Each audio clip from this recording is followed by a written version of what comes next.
Han pasado 8 años, pero el frío no me ha abandonado. Dicen que el tiempo lo cura todo, pero el tiempo es solo una mortaja que oculta lo que sigue pudriéndose debajo. Éramos 4. Moisés, Pablo, Luis y yo. Hoy, solo Moisés y yo seguimos en este plano, aunque a veces dudo de si realmente estamos aquí.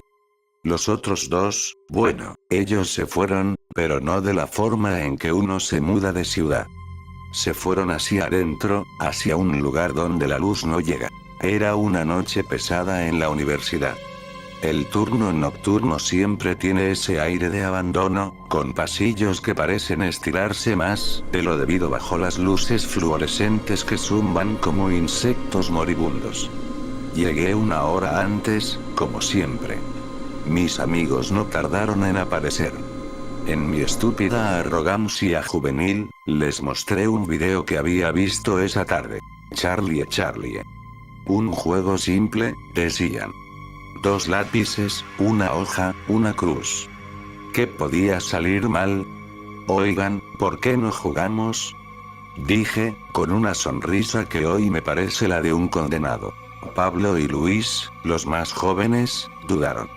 Sus rostros reflejaban una inquietud instintiva, esa que los animales sienten antes de un terremoto. ¿Esto no será peligroso?, preguntaron. Yo me reí. Es solo física, chicos. Gravedad y fricción. ¿Cuál es la probabilidad de que pase algo real?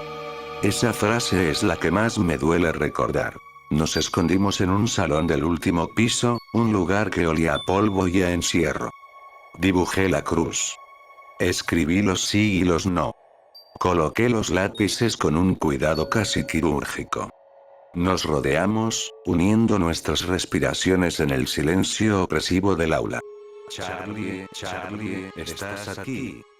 Susurramos al unísono. Nada. El silencio se volvió más denso, como si el aire se estuviera convirtiendo en líquido. Charlie, ¿estás aquí? Repetimos. Un escalofrío me recorrió la columna, una garra de hielo que me erizó el vello de la nuca. Los lápices no se movieron, pero el ambiente se volvió sofocante. El oxígeno parecía haber sido reemplazado por algo rancio.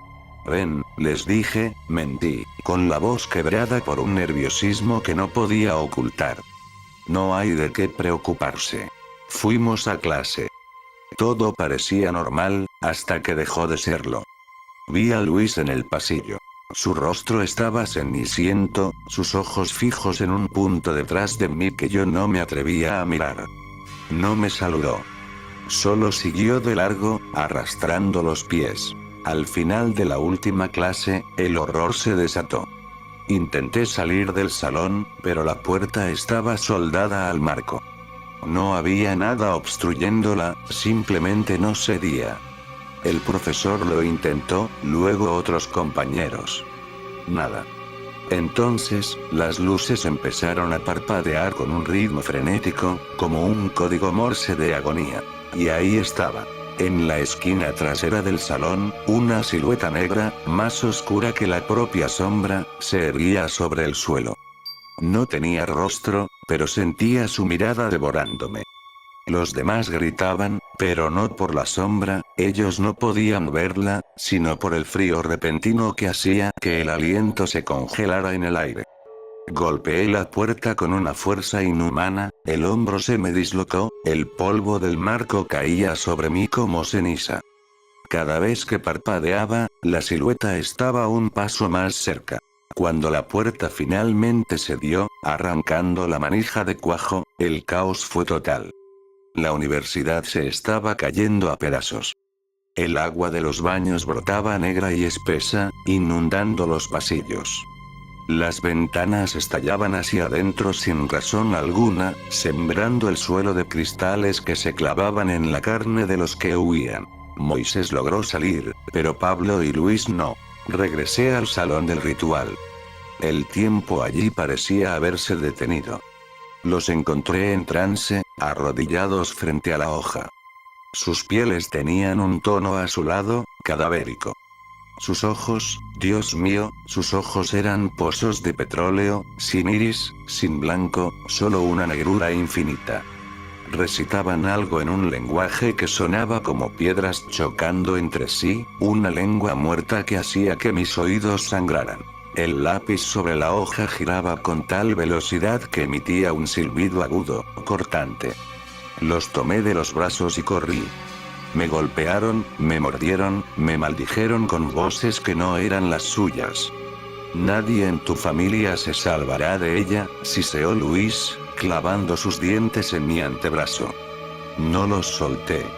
La culpa pesaba más que sus cuerpos. Lo que ocurrió al cruzar la puerta principal de la universidad fue lo que terminó de romperme. Salí a trompicones, arrastrando a Pablo y a Luis, esperando encontrar ambulancias, patrullas y el caos de un edificio colapsando. Pero no había nada. La calle estaba en un silencio sepulcral, bañada por la luz naranja de las farolas. Los estudiantes caminaban tranquilamente hacia sus autos, riendo, revisando sus teléfonos. El edificio de la universidad se alzaba detrás de mí, majestuoso e intacto. No había ventanas rotas, no había agua negra, no había luces parpadeando. Para el resto del mundo, nada había pasado. Habíamos estado en otro plano, en una versión de la realidad diseñada solo para nuestro tormento. Moisés se acercó corriendo, con los ojos rojos de tanto llorar. «Llevas 3 horas ahí dentro», dijo. Para mí habían sido minutos. Miré hacia atrás y vi a Pablo y Luis. No estaban bien. Empezaron a convulsionar en el suelo, sus huesos crujiendo de forma antinatural. Me desplomé sobre ellos, pidiendo perdón entre sollozos, mientras los demás estudiantes nos miraban con una mezcla de lástima y asco, como si solo fuéramos unos drogadictos teniendo un mal viaje. Desperté en casa de Moisés. Me dijo que ellos estaban bien, que sus padres se los habían llevado. Fue la última vez que supe de ellos de forma oficial. 2 semanas después, se mudaron. Desaparecieron. Luego me enteré de la historia del edificio. Una joven, años atrás, fue acorralada y asesinada en ese mismo piso. Una muerte llena de odio y desesperación. Nosotros no invocamos a un demonio llamado Charlie. Nosotros le dimos una voz a ese odio. Desde ese día, las sombras me siguen. Las veo por el rabillo del ojo, figuras que se retuercen cuando intento enfocarlas. He aceptado mi destino. He dejado de luchar. Escribo esto porque sé que mi tiempo se agota. Ayer, después de 8 años de silencio, recibí un paquete. No tenía remitente. Dentro había una hoja de papel amarillenta con una cruz dibujada y 2 lápices viejos. En los cuadrantes, no decía sí o no. En los 4 espacios, con una caligrafía que reconocí como la mía, estaba escrito mi nombre. Llamé a Moisés, desesperado. Necesitaba oír una voz amiga. Me contestó al primer tono.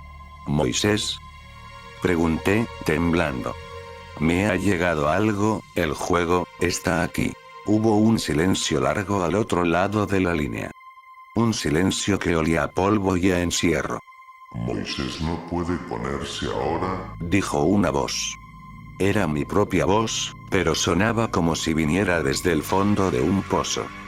«Él está ocupado girando el lápiz». «¿Quién eres?», grité, mientras el frío empezaba a brotar de las paredes de mi habitación. «Soy el que dejaste entrar», respondió mi voz desde el teléfono. «¿No te diste cuenta? Aquella noche en la universidad, cuando sacaste a Pablo y a Luis del salón, no los sacaste a ellos». Miré hacia la puerta de mi habitación. Se estaba cerrando sola, sin ruido. «Pablo y Luis murieron en ese salón a los 5 minutos de empezar el juego», continuó la voz, ahora con un tono de burla cruel. «Lo que te llevaste a casa de Moisés, lo que abrazaste mientras llorabas, éramos nosotros». Llevamos 8 años viviendo en sus cuerpos, esperando a que estuvieras lo suficientemente solo. Escuché un silbido agudo debajo de mi cama. El sonido de un lápiz girando sobre madera. Mírate al espejo. Susurró la voz. Mira bien quién está sosteniendo el teléfono. Caminé hacia el espejo del baño, con las piernas de plomo. Al encender la luz, no vi mi reflejo.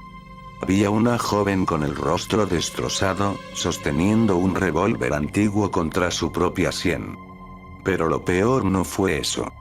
Lo peor fue que, cuando ella apretó el gatillo, fui yo quien sintió el impacto. Y ahora, mientras lees esto, pregúntate algo. ¿Estás seguro de que la puerta de tu habitación está realmente cerrada? ¿O es que el lápiz acaba de decidir que es tu turno de jugar? Charlie dice que sí. Y él nunca se va solo.